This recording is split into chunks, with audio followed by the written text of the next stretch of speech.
As debates over St. Lucia's Citizenship by Investment program continues to stir controversy, particularly from the opposition, international reports have raised questions about potential U.S. travel restrictions linked to the initiative. The issue added fuel to discussions at the recent 7th sitting of the OECS Assembly, where opposition leader Honorable Chastanet used the platform not only to acknowledge the value of OECS integration, but also to call for a fresh approach to managing the region's economic future.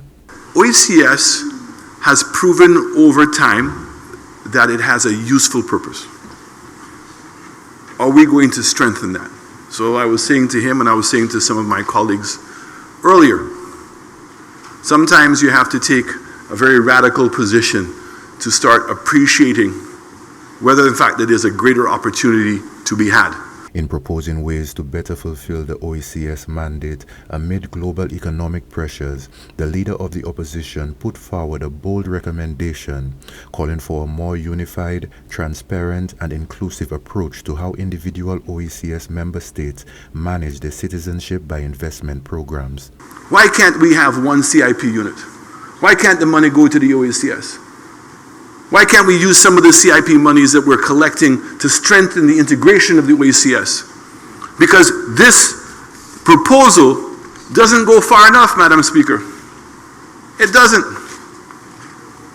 If we're going to have a common border, it means that we must be able to protect that border. Addressing the proposed bills aimed at enhancing regional integration, Chastanet suggested that pooling citizenship by investment funds across member states could significantly advance the OECS's goal of deeper regional unity. We have to look at the enforcement, the implementation of these bills, and the implementation of those bills, if they're going to work, if we're going to have a common area and a common border, requires a much more strengthening of our institutions. And those strengthening of our institutions come for money.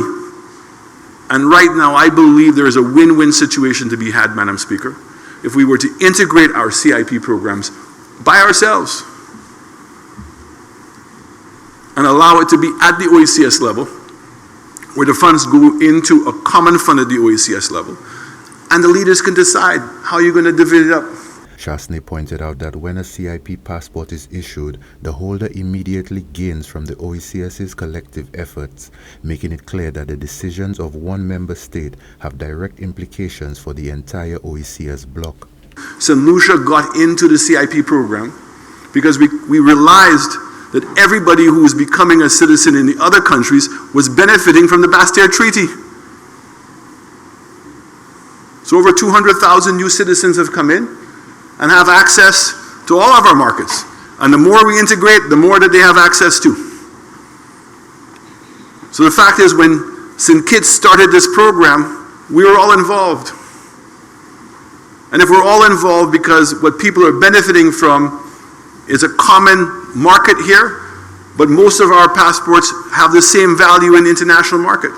The leader of the opposition proposed that jointly managing CIP funds across OECS member states could serve as a strategic way to navigate ongoing global economic uncertainty. I can assure you that if we don't do that, and we find ourselves wanting to complain about what people are doing to us, we're going to lose. And in us losing this game, of losing a great resource of our CIP program, is to all our detriments. In order for his proposal to be taken seriously, Chastanet must first turn the political tide in St. Lucia in his favor.